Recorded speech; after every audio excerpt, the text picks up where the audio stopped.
This story is not about pain and suffering. It's not a tragedy.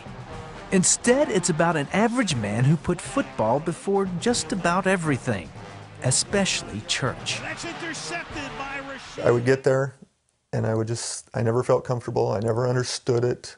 Lee Pilon refused to go to church. His wife Megan often asked him to give it a chance, especially after their two little girls started to ask why Daddy wasn't going to church with them. So, I'd say, can you just come? And he'd go, I just don't get anything out of it. Why are you asking me to do this? And I'd rather watch football. Lee was also an avid softball player. Then one day, a new player joined his team. We had been told, hey, I got a guy coming, and he's a pastor over here at the church. And I'm like, really? The two hit it off and soon learned that they both loved to play golf. So Dale invited Lee to play in golf tournaments with his friends, Christian men who accepted Lee without question. Dale never pressured or preached to Lee. He just forged a friendship. He was going to be a friend of mine first and foremost, and that if I got him to a place where he could make a decision, that was whether that decision was yes or no, at least I brought him to that decision, because that's not my job to make people respond, because the love of God has got to be in and of itself something that people would want to respond positively to. He just took it slow and got to know me. I got to know him.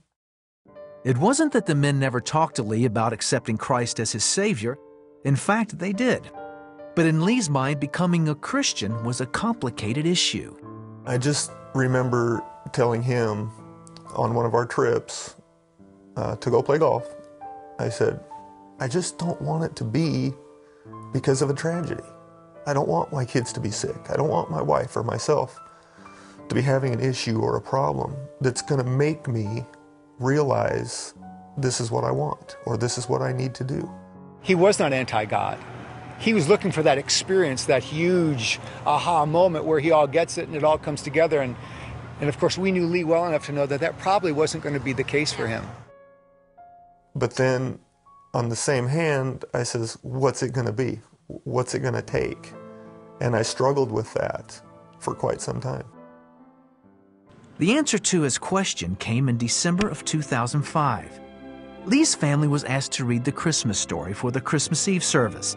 Lee still wasn't attending church, but his two girls were so excited he couldn't say no. After they finished and took their seats, Pastor Oquist, Lee's now longtime friend, started his sermon. It was about receiving the ultimate gift. And that was the gift of receiving Christ. I asked if you want to receive Jesus, if you want to become a follower of Jesus and take him as your own, take responsibility for him, that you sign in that signature box on the front of the program. It just seemed so simple. And I thought, that can't be. But yet I could just feel it. And then he looked at all of us, and we all had a piece of paper that they'd given us. And he says, now is all you have to do to receive that gift is to sign your name. And I didn't even think about it. I just signed it. I remember watching him sign it and nudging him and going, do you know what you just did? I had been praying for 15 years for this man that I love dearly, and he just signed that paper. It was just, and it probably took a day to really realize that, yeah, it was that simple.